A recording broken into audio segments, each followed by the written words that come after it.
Bonjour à toutes et à tous et bienvenue sur les numériques dans cette vidéo qui va parler aujourd'hui de ceci. Le Bose Headphones 700. C'est le nouveau casque sans fil à réduction de bruit active de Bose.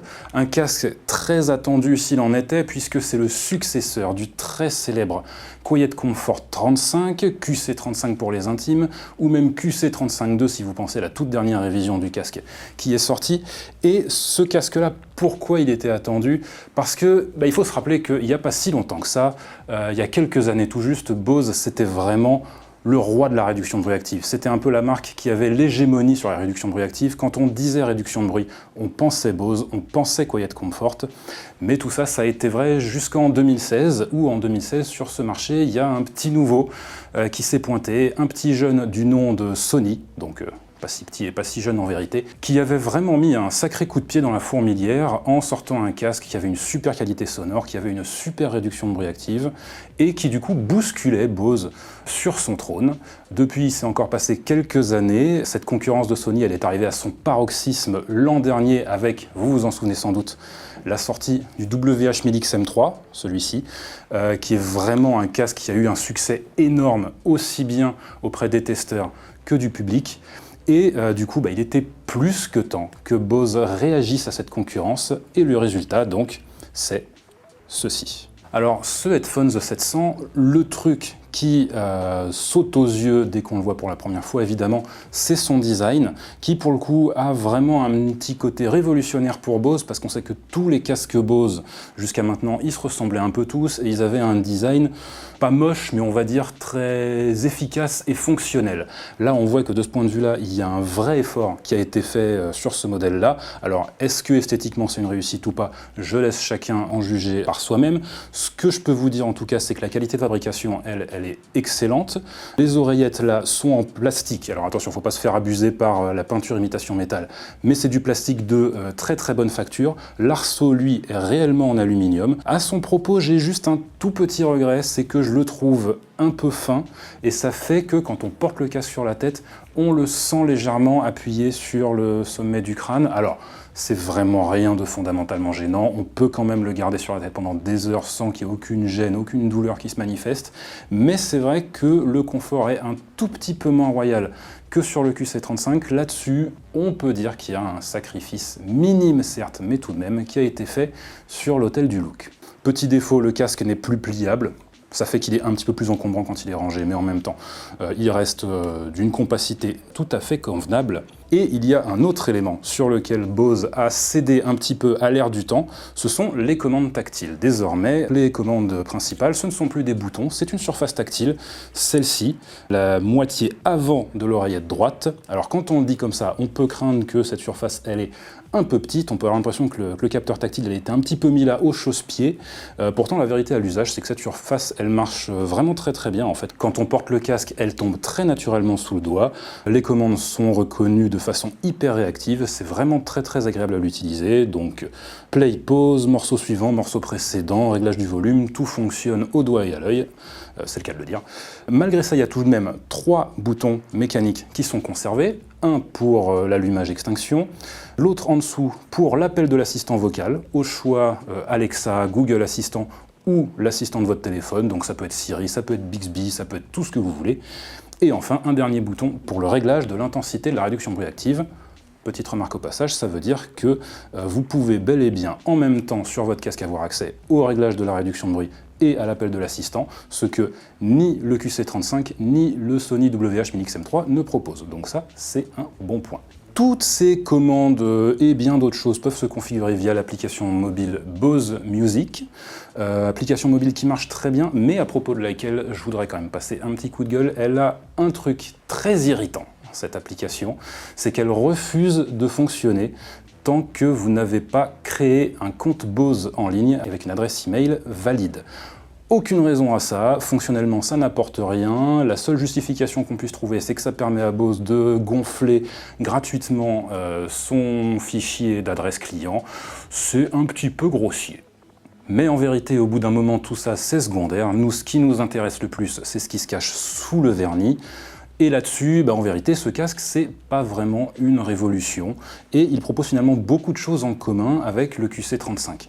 On va commencer par la réduction de bruit, qui est aussi bien, d'après nos impressions que nos mesures, extrêmement proche de celle du QC35 et du QC35-2. Bon, en même temps, on va pas s'en plaindre parce que le QC35 était déjà quasiment au top, ça veut dire que celui-là l'est aussi. Quand même un tout petit peu en dessous du Sony WH-Mini XM3, notamment il efface un tout petit peu moins bien les voix humaines, les conversations. Donc si vous vouliez l'utiliser par exemple au travail en open space, c'est un truc à prendre en considération. Et l'autre aspect important évidemment à prendre en compte, c'est la qualité de reproduction sonore. Et de ce point de vue-là aussi, en fait, on reconnaît très fort la signature du QC35 au niveau sonore. Clairement, on sent que c'est la même courbe que visaient les ingénieurs de Bose. Il y a beaucoup de points communs. Donc on retrouve une sonorité qui penche sensiblement vers les graves, sans excès aucun. Il y a juste, voilà, ça donne un petit côté un peu chaleureux à la sonorité. Cela contrebalancé par un accent assez fort sur les hauts médiums, notamment autour de 2 kHz, qui a un effet bénéfique sur la sensation de proximité qu'on va avoir avec la source sonore et la sensation de détail perçu. Mais la contrepartie à ça, ça peut être qu'on peut voir ça aussi comme une petite agressivité qui va attaquer un peu les tympans, surtout si on aime écouter sa musique à très fort volume. Donc au final, est-ce que c'est une qualité, est-ce que c'est un défaut? J'ai envie de dire, ça dépend un peu de la sensibilité de chacun. Le seul et unique moyen de savoir de quel côté vous vous trouvez, c'est d'essayer, c'est d'écouter par vous-même. Mais au-delà de ça, il y a un point quand même qui mérite d'être noté, sur lequel Bose a fait de sérieux progrès depuis le QC35, ce sont les aigus, où pour le coup, par rapport au QC35, ce casque-là, il a des aigus qui sont beaucoup plus précis, beaucoup plus transparents, et beaucoup plus ouvert en fait. On reproche souvent aux produits Bose d'avoir des aigus assez chimiques. C'est pas vraiment le cas ici. Et ça, ce que ça permet notamment d'avoir une scène stéréophonique en fait qui est beaucoup plus naturelle sur ce casque-là que sur le QC35. On est encore loin de la richesse de détail, de la précision vraiment ciselée que le Mini XM3 de Sony est capable de fournir, mais on commence à s'en rapprocher un petit peu et on commence vraiment quand même là à avoir une scène sonore qui est très agréable et qu'il est donc nettement plus que sur le QC35.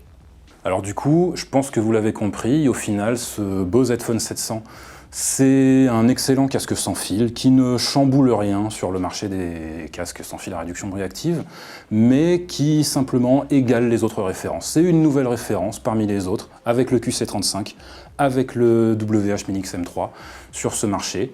Mais du coup, la question qui se pose malgré tout, c'est parmi tous ces modèles, du coup, pourquoi on choisirait celui-là plutôt qu'un autre? Surtout que là, à l'heure où on fait cette vidéo, le Headphone 700 vient d'être lancé, il est lancé au prix recommandé de 400 €, c'est beaucoup, et les deux concurrents, eux, qui sont sur le marché depuis 1 an, voire un peu plus, sont maintenant à 300 €. Donc pourquoi on choisirait celui-là? Ça peut être parce qu'on adore son design, ça peut être parce qu'on adore sa sonorité, pourquoi pas, ou simplement parce qu'on aime sa sonorité mieux que celle des autres.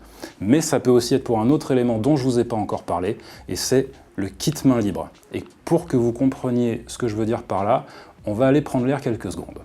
Et donc là, je vous retrouve au bord de l'avenue Parmentier à Paris. On a beau être en plein mois d'août, il y a encore un petit peu de circulation. Vous voyez, il y a plein de voitures qui passent.